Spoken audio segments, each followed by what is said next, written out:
Have you ever noticed something kind of quiet happening? You look around and some of the most insightful, most spiritually aware people you know, they seem to be slowly stepping back from the world. They're not angry, they're not bitter, they're just disappearing. So today, let's dive into what this sacred withdrawal is all about. So, that's the big question we're tackling today, isn't it? Why is this happening? What is it that's making these incredibly aware individuals retreat from the very society they're a part of? It's a really deep question, and I think the answer tells us a lot about the world we're living in right now. You see, this isn't just a few isolated incidents. It's a quiet movement. It's a conscious choice to step back from all the noise, from the social circles that just don't feel right anymore, and from the endless chatter of modern life. To really get this, we've got to start with what kicks it all off. It all begins with something the source material calls the pain of seeing. It's this huge shift in perception that suddenly makes living in the normal world, well, really, really hard. This pain, it comes from waking up inside what these teachings call the collective sleep. And no, we're not talking about being tired. We're talking about a whole societal system that's built on shared illusions. You know the stuff, the endless chase for the next little pleasure, the automatic habit of blaming others for our problems, and building our entire identities on these fragile, shadowy ideas of who we're supposed to be. And this is where it gets really fascinating. For most people who are still in that collective sleep, all these illusions, they're just invisible. Projecting blame is just how it is. Playing a role at work or with family feels totally comfortable. But for the person who's woken up, everything changes. Those illusions are now painfully obvious. Seeing everyone projecting their stuff onto each other becomes this heavy weight. And pretending, putting on those old masks, it literally feels like you can't breathe. It's suffocating. That unconscious energy that everyone else ignores, for you, it's just draining. And while this quote from Yogananda just nails the sheer effort it takes, it's like you're living in two worlds at once, constantly translating. You're speaking the language of the sleeping world, but you never, ever forget the truth you've seen. And let me tell you, that is exhausting work. And here's the real kicker. It's a one-way street. Once you wake up and you really see the machinery of the collective sleep, there's no going back. You can't unsee it. You can't pretend the game is real anymore. That new awareness, it's here to stay. The source material uses this incredible metaphor to describe the feeling. Trying to stay conscious when you're surrounded by unconsciousness, it feels exactly like this. You're swimming upstream against this incredibly powerful current in the middle of a huge storm of delusion. And after a while, you realize the only way to survive is to get out of the river. And getting out of that river? Well, that brings us to the next stage. This is what's known as the sacred hermit phase. And it's so important to understand this isn't the end. It's actually a vital part of the whole journey. Now, I know what you might be thinking, or what society might say. They'd look at someone pulling back and call it weakness, right? Or say they're running away from their responsibilities, escapism. But that's a total misunderstanding of what's really going on. It's actually the complete opposite. This withdrawal is an incredible act of strength. It's the soul's survival instinct kicking in.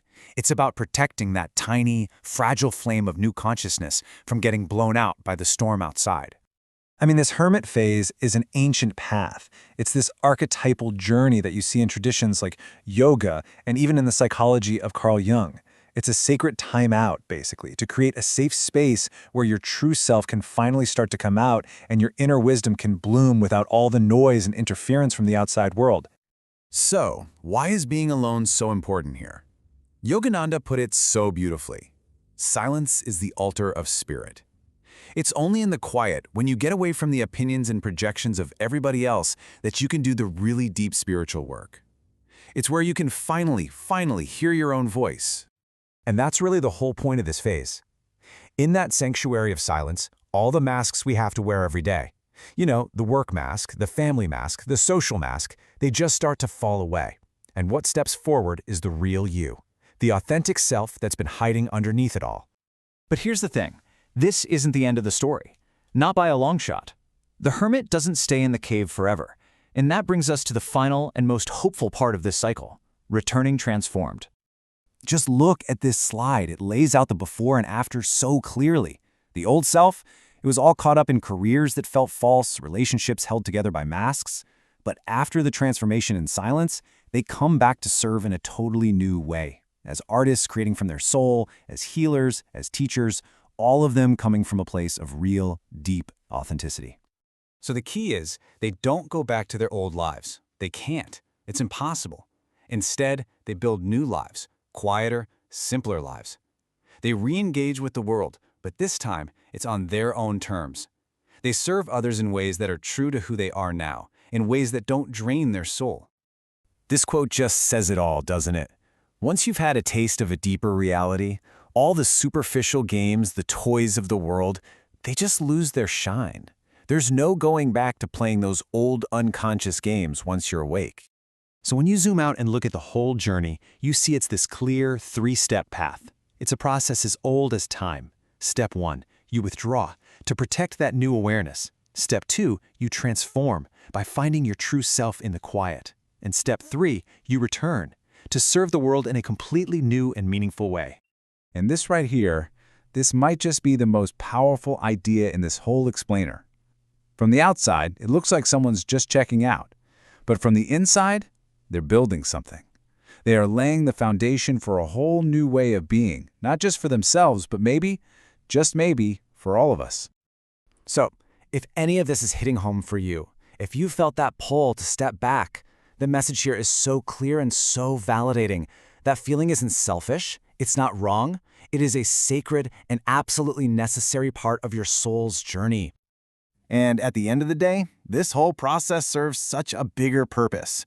I mean, the world already has plenty of people just going through the motions. What it really, truly needs are those people who've had the courage to step away, to find their wholeness, and to come back shining a light that can help guide the way for others.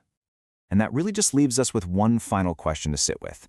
A question not just for the people feeling this call, but for every single one of us. If you actually gave yourself permission to step back from all the noise and into real silence, what truth about yourself and about everything would be waiting there for you?